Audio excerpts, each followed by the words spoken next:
pretty convinced.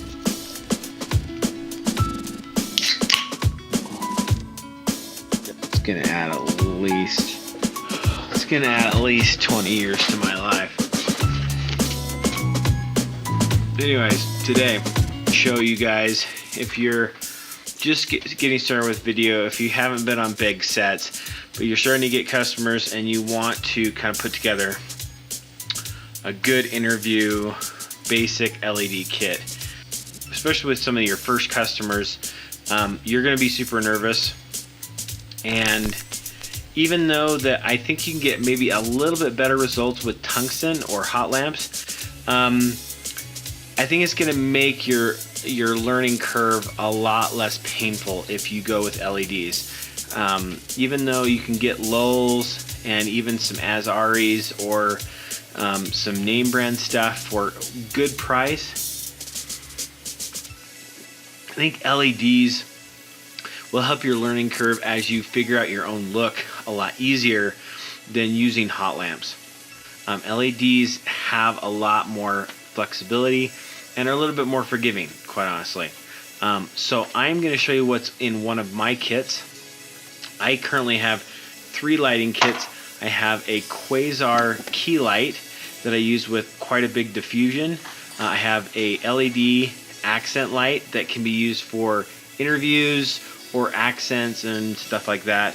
And then I also have a tungsten package. I'll kind of show you all 3 that are on my grip cart that I take around to some of my own productions and tell you what I think about them.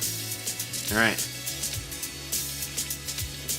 Plus, it's so cheap.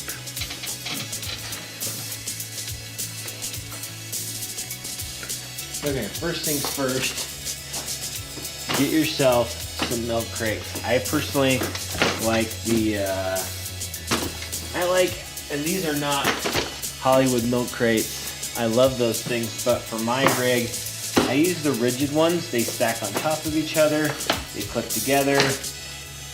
They're a little longer and they're a little bit easier to build like different stuff inside. So this is my tungsten package. I have 4 Omni lights, which these are like 400 watts.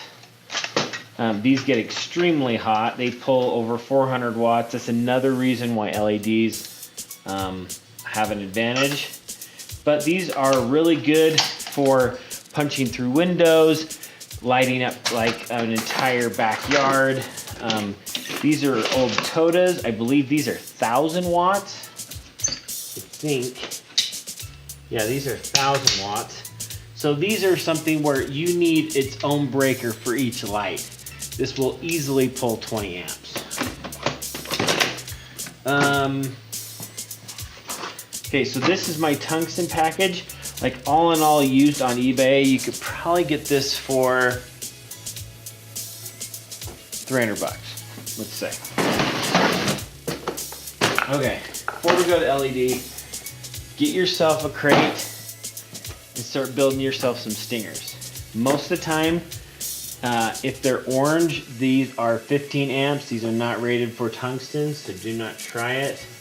Hubble is the brand that you want to make your stingers with if you are going to be using bigger lights that need 20 amp breakers.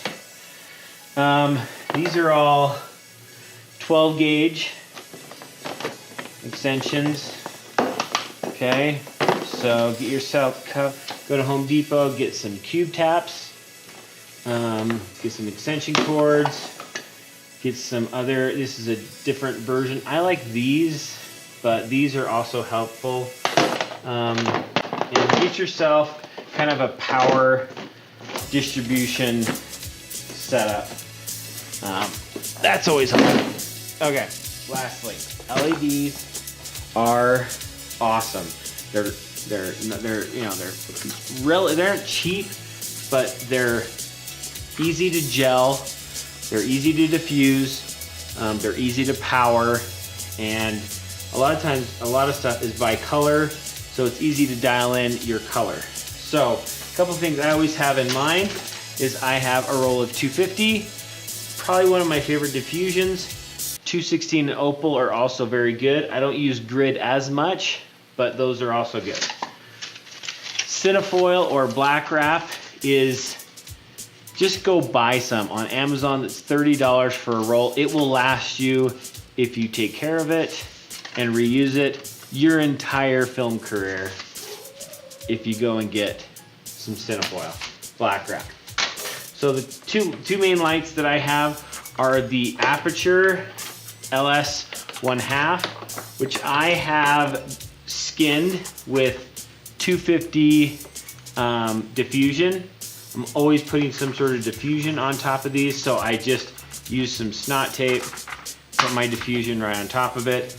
These are the ballasts. I have another video that talks about how to kind of consolidate these ballasts, because they are kind of a pain to have this and this and this, and plus you have this cable. So all LEDs have to have ballast because they're taking 110, and for the most part, most LEDs are DC current. So I have my heads, my ballasts, and I usually leave the head feeders for my heads attached. There's a lot of different, what do you call it? Trains of thought on whether or not you take your head feeder off every time. For these particular lights, they're small. I leave the head feeders attached. I have another cube tap, and then the Aperture's are really awesome. They come with a remote. A couple other things I have. I always like everything kind of organized. This is a 1x1 panel by Aperture. This is battery or AC powered. This is something I use a lot for like a really light fill when I'm using some of the other stuff. And the other thing that people need to realize is it's always good to get something a little bit more powerful than you think and bounce it, because when you bounce stuff becomes a lot softer. But then when you bounce stuff, you do have to kind of deal with the spill issue when you're really trying to control that light and not get it to affect what's in the background or other things like that. So I always have a 1x panel, my two LS1/2s.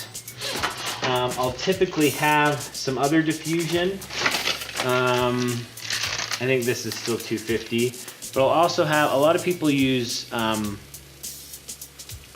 they call them C47s. I go to Home Depot. These are 89 cents a piece. They're metal, they don't break, and essentially they're the same thing as clothespins, but they last a lot longer. I've used, I use this, where is that? Where did that go? Okay. So I use these like 4x4 LED panels a lot for accent lights. And the key to those is to create depth in your videos. And so a lot of times though, I need to control it. So I've built some chloroplast kind of boxes to kind of help control the light.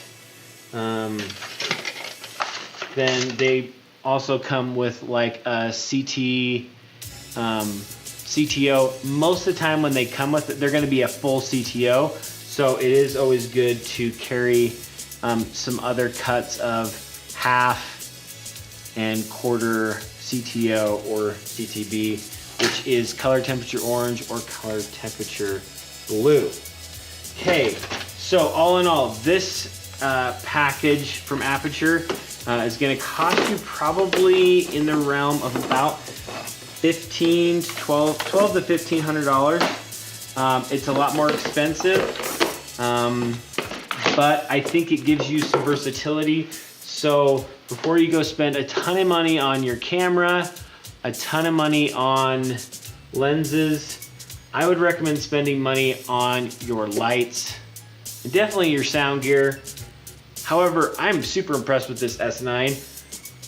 I have not been using a mic with it, and I don't think I'm going to when I'm making these videos. I've just been putting it on a tripod. So, everything kind of has its place. You pop this pop this out, that goes there, and then this all slides into one of my carts. Anyways, that is my brief. Now, obviously, this is for interviews and small productions that are probably sub $1,000 range. Something I keep in my garage. I don't have to charge the client a rental. Just show up with what I have, make it look good. I would recommend going to this point and then start renting your stuff.